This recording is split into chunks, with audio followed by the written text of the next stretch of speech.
The Mercedes-Benz Interview Lounge. You don't smell like you've been working. No, you smell good. I actually rub deodorant stick all over my shirt. I'm not even kidding it. No, haven't you guys done like 36 shows in 3 days or something like that? It's been a long weekend. Or a long year, whatever. I don't know, but it's been fun. All the shows have been awesome. Yeah. I know, but the thing is you got to keep in mind, if you're Chainsmokers, you do your shows, but then you got to go play a little too. Yeah. I smell a little cigarette smoke. I smell a little bar. Okay. I smell some cocktails. You don't got to blow us up like that. We're trying to convince people that we've matured. No, Okay? no. Whoever told you need to say you're mature? You can mature to a certain point, but you don't. Not all the way. Not all the way. Same but different. Yeah. But I think it takes maturity to be able to party responsibly. Yeah, Right, exactly. There you go. There we go. Now we're talking. No, but really, no. It's been like 4 shows in 36 hours. Is that right? Yeah, I think so. We did 2 Vegases. We did Mark Cuban's birthday at his house in Dallas, and then we did Atlantic City. How does that happen? Does he like, hey guys, when you're We available? befriended him in Vegas because he's always out there for the basketball the kind of conferences they have, and we become homies. That's weird to say. Homies with Mark Cuban. Yeah, he's a really stand-up guy, and I'm also a huge basketball fan. Yeah. And so it's cool. Well, this is another thing a lot of people don't know. But there is this whole world out there with a lot of money that you can okay, I've got $2 million. I think they know that. I want Chainsmokers at my next party. Right. $2 million. Is that your going rate? I'm giving you. Yeah, I'll take Not that. from Mark Cuban. Yeah. We'll do anything for that guy. No, because I know I actually had to roll into a sponsored event here in town not too long ago. It was like 8 o'clock at night. You were in a ballroom. I'm not going to say who it was for. I think American Express, but I don't know. Mm-hmm. And you just said it who it was you for. guys, you did like a 2 a.m. Vegas set. Yeah. At 8 p.m. in a hotel plaza. Oh, I do remember this. Yeah.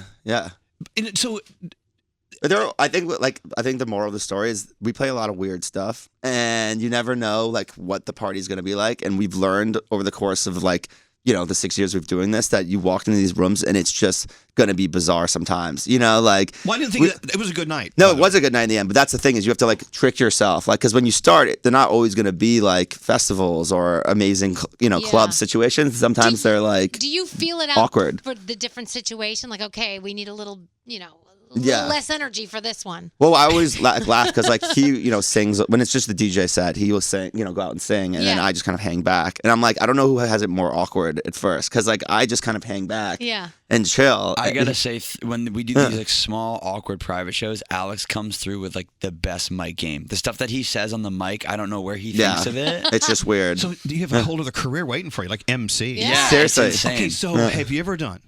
Did you ever get a call? Your agent says, "Okay, we got one in Abu Dhabi.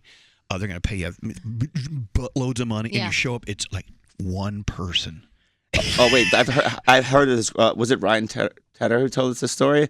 I guess Fall Out Boy. This isn't our story, but I guess they got hired by some crazy Russian billionaire oligarch to come play. Oh, I remember the story.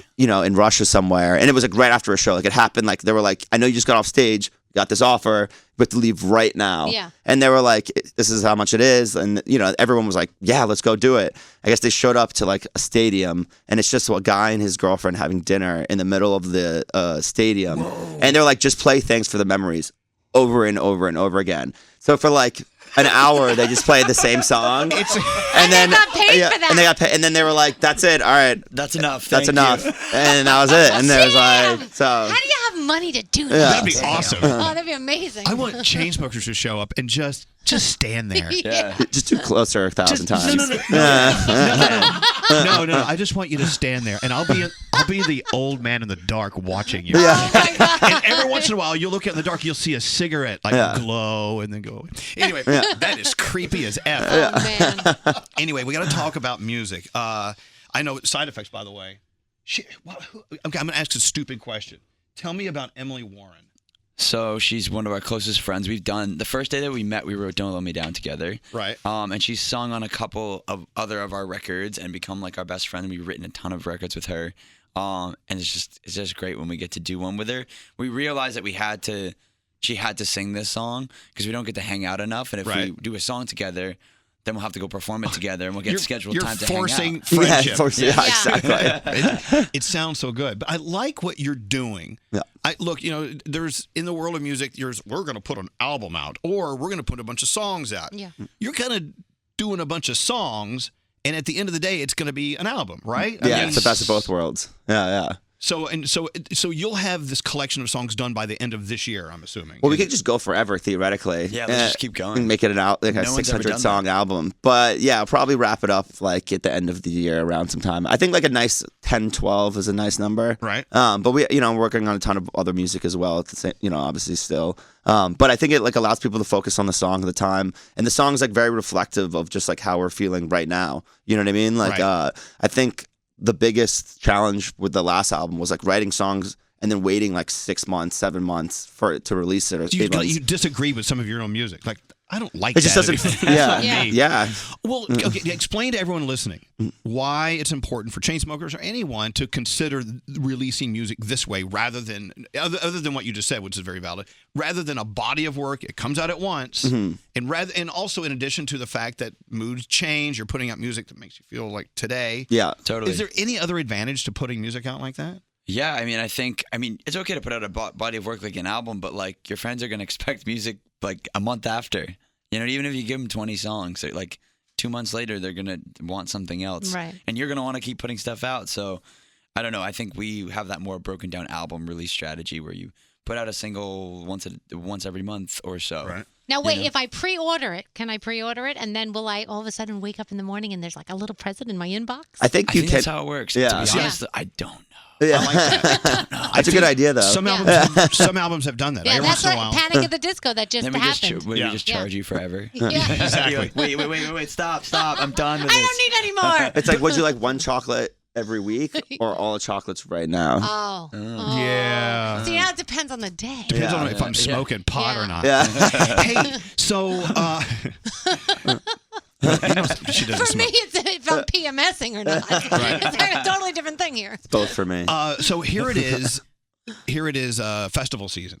It is. Do you guys thrive during festival season? It just seems like you seem to be at home. It's like the best version of myself. Really? No, really. No, serious. I mean, is it festival season? Is that a major thing for you, or would you rather just do your own show with maybe someone opening for you? We're always doing like a mix of everything. The summer is particularly turned up because we go to Europe and do a ton of festivals. Like we're going to Lebanon, Romania, Turkey, and Mykonos this week. Whoa. But This we have week. this crazy commitment in Vegas where we're playing every weekend in Vegas. So every week we go to Europe and then back to Vegas every single week. Wow. So a that's lot. been a lot. But it's really fun because like I like festivals a lot because you obviously get to play alongside other like amazing artists, and like watching other people perform is how you kind of get better yourself. Totally. And also it's like a great way to like meet people to collaborate with and stuff. Obviously the travel and all that stuff is great to see the world and stuff as well. But I think like in the summer everyone realizes they got to put their best foot forwards. Kind of, it's like the culmination of all the stuff that's happened, over the course of the year, and you get to play these amazing places. And the festivals get bigger and badder. Like they're just like so intense now. Have you seen it? It's getting crazy out there. Well, you know what? I love it. Not only do you get the festivals, you get a lot for your money Yeah. if you go from our Totally. point of view, but you get to meet that year's new crop. Mhm. Like, Bozzy's like really fun this year. And We just did a show with him yesterday. In Yeah, Atlantic City, right? Yeah, yeah. And every year, when we do iHeart Festival in Vegas, every year we have the new crop of people we really, really love to be fans of. You know? Yeah.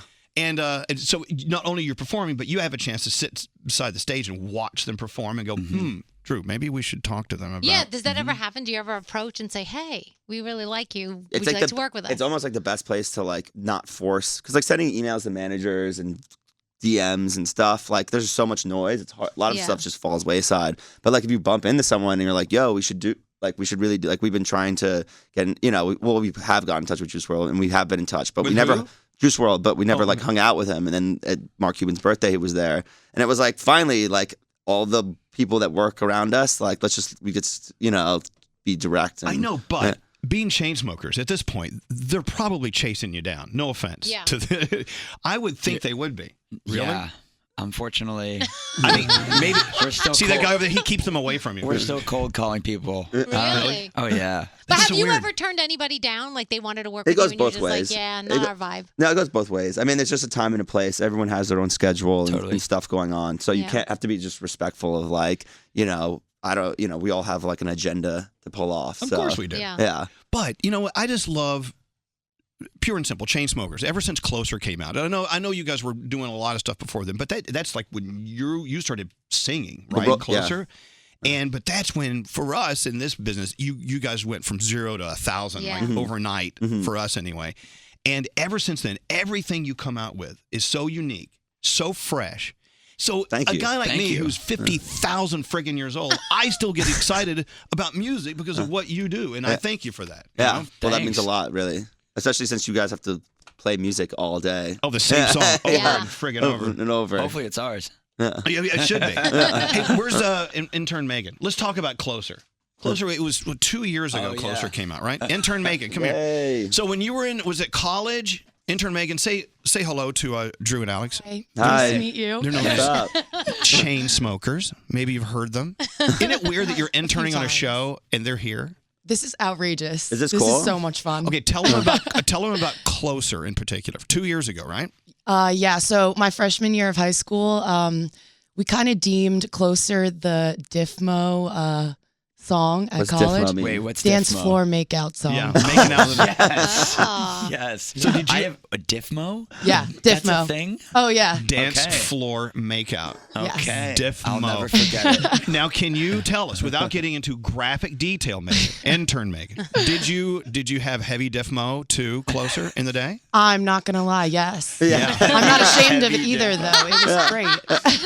It's a badge of honor. Yes. So when you hear stories like this, like I made out on a dance floor with you, or that song was on and I was having a crappy relationship and you pulled me out of it. I mean, do you actually stop and go, okay, let me let this sink in. Let me enjoy the gratitude this person's giving me for our music. I mean, that's like the best feeling ever. I mean, it's really cool. Well, part's really cool. Our emails like sort of become public, Really cool. Right. So we get some weird stuff. But like a lot of times we get like really sweet like fan letters about like how much our music has changed their lives or gotten them through a really difficult point in their life.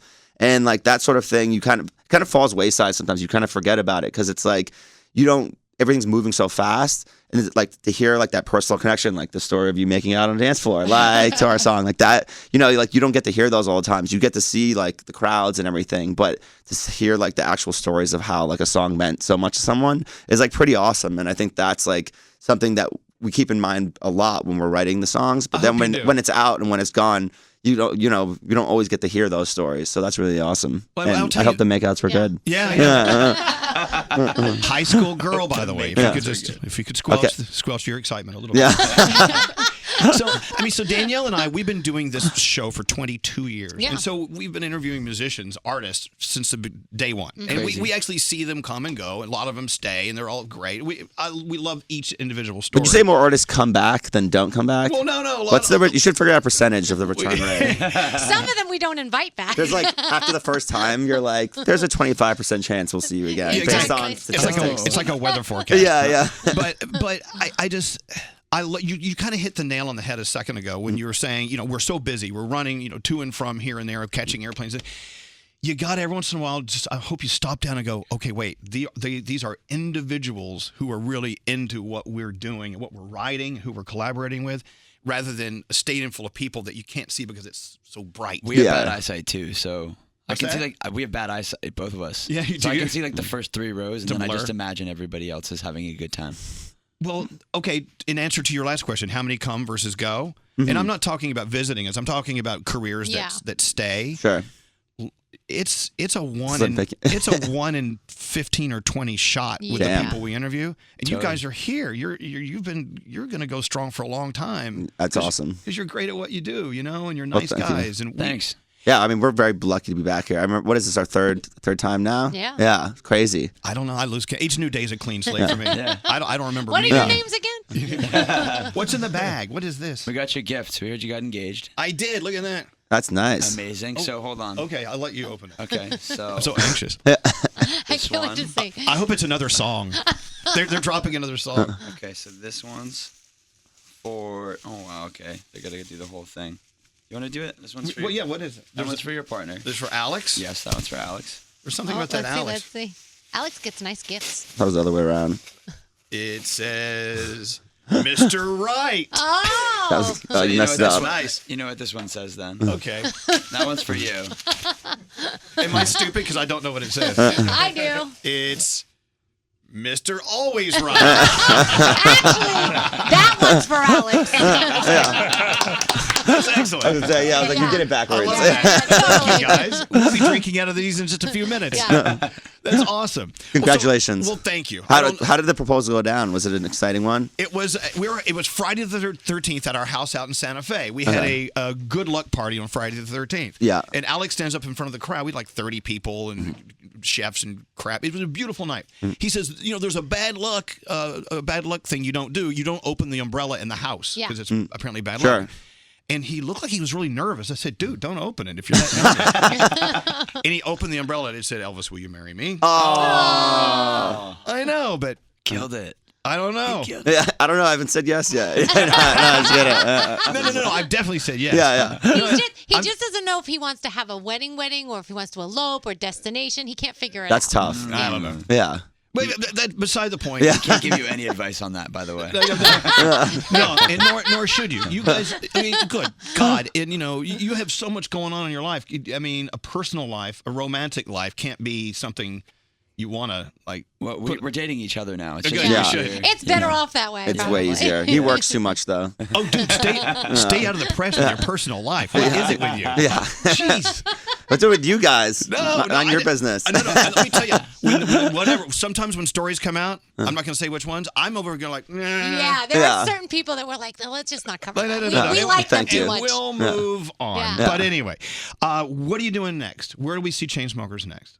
Do you have any clue? You don't know, do you? honestly, well, just stay put. We're coming. We'll be there. Wherever you are, just stay put. Our plane will get there. But yeah, we go to Lebanon. I mean, that's pretty crazy next. Yeah. But we're in Vegas like a lot. That's probably the easiest, most frequent place to But find what us. are you doing in Vegas? You're We at played this- when you should come sometime. Like, are you guys going to be there in Yeah, like we're 3 gonna be weeks, there in right? 4 4 weeks, weeks. They said we are. So come through. We play like Encore Beach Club that Saturday. I think you'll be a little bit more free around then. And it's just wild. It's an epic time. I mean, you know how Vegas is. It's like people just come. Everyone there is coming to rage. You know what I mean? Right, No one is right. like unsure about how much they want to party. Right. So it just makes every show No one's really having a sober exciting. night. You know what? Yeah. This is why I wish Las Vegas is why I wish they had rear view mirrors on planes. So when we leave it, I can like say goodbye, peace out. Yeah. 'Cause it's like it wears me down. It's Oh, like, yeah. It's like sitting in an electric chair for 3 days. Yeah. It's But crazy. intense. We get in and out. So it's like even if we have to play like twice in a weekend, we'll like just like Calvin Harris has really showed us the light. Right. He's Do your thing and get out. unbelievable. Yeah. He's Yeah. like in and like literally lands, walks on stage, walks off stage, gets back on the plane. we don't do that. We party still. See, But I must assume if Chainsmokers partied as much as I assume they would, they'd be dead. Yeah. Because you guys, you look like you're always having a lot of fun. I'm like, no. Yeah. I'm honestly worried about I don't know what's going on in there. You know what I mean? Like it feels like it's okay, but I just feel like it's just gonna you know what I mean? It's just gonna be spontaneously combust one day. Okay, let me ask you: Do you guys drink? Do you drink? We do. Do you drink every single day? By the standards of what they taught you in high school, we are alcoholics. That's good. I'm just saying, it's just like every once in a while, if you take a day off from drinking, do you Yeah. get all itchy wishing you had a drink? No, actually, No. I love it. Yeah, That's good. Yeah. But we're like That's how you social know. drinkers. We're social. We'll never I won't come home from tour and just like pour myself a whiskey, you know what I mean, and like sit down. Well, It's I not gotta like tell you, it's that's not like the Mad best- Men over That's here. the best time to do it. Yeah, exactly. Or we haven't graduated to that phase yet. Okay, so Yeah. here's the thing. Here's my suggestion with the Chainsmokers. Keep an eye on the music. Yeah. It's gonna start it just falls out of the sky. We don't know when or where or how. No one warns us, and I like that. Yeah. Great. There's always going to be great collaboration. Mm-hmm. There's always going to be a festival where they're hanging out. And there's one more thing. Oh, What's that? songs that inspired you. This is our new question. See, I've got to get into the habit of asking this question. Yeah. Like if I asked you to write down 12 songs, that would be a lot of work. But what is that one song that comes to mind from each of you that actually was a turning point in your life or something that inspires you to this day? But you remember when you first heard it, it was something different than the other songs. I'll go first, sure. My song was Outkast's Body Yachty Dopelicious first met off my Gemini. spotted, And I Dopelicious remember angel. like I was sleeping at my buddy's house in Westchester, and we like this was cassette times. This was in CD times, and the cassette had just gotten How old are you? 5 mics. Yeah, it had gotten 5 mics on from Vibe, which was like unheard of. And so we were like, let's just put it on when we like pass out. And I like couldn't fall asleep because this album was so infectious, and it wasn't like any rap album I'd heard before. It was like beyond creative, the production and the interludes and the songs, the way they told stories in the music. That and trippy bass line. yeah, and this song in particular, like the trumpets in it and everything, it's just like, it's so like ethereal, and to me that was like a changing moment. And here it is, musically.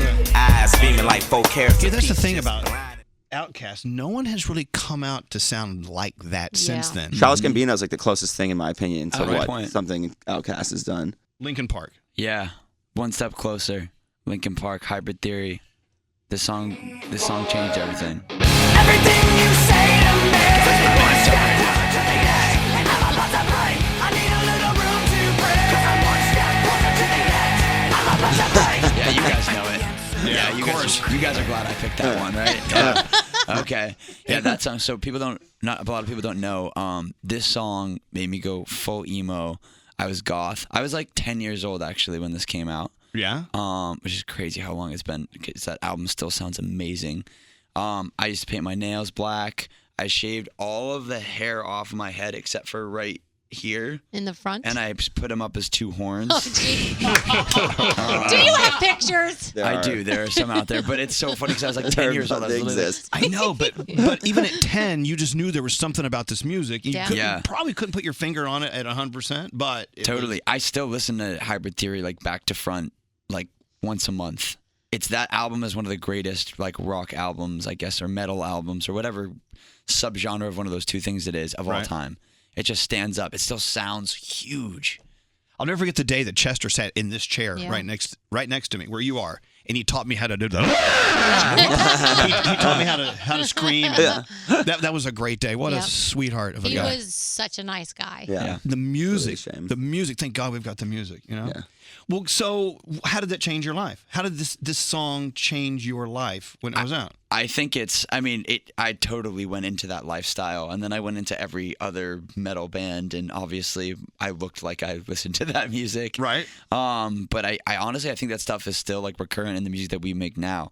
Like that feeling of like, even when you just played it for 10 seconds, I'm like jacked up. That was like a cup of coffee for me, and I feel like that's an emotion that we've been chasing, especially with dance music.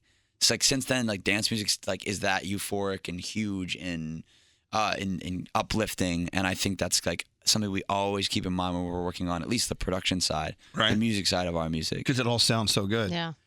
Well, I must make an assumption that it sure is a great time to be one of you or both of you at the same time. Congratulations on Thank you. everything. Thank you. And thanks for your music. Yeah. That's really, at the end of the day, that's the thank you note. Thanks for your music. Thank you Thanks for for letting us playing it. back in the building for a third time. Come back a fourth and a fifth. Or this may be the fifth. I don't even know. I don't know. Well, we did that. We've done some events too. So if you Yeah. count those stuff, yeah, All right. we got to Well, get back. All right. Like I said, just sit there. They'll find you. Chainsmokers, of course. Side Effects is. We'll just play Side Effects. Emily Warren, Side Effects. Woo! And Chainsmokers. Guys, thanks for coming in. Thanks for Thanks, the gift. Elvis. Thank you. I'll be drinking out of these very soon. Yeah.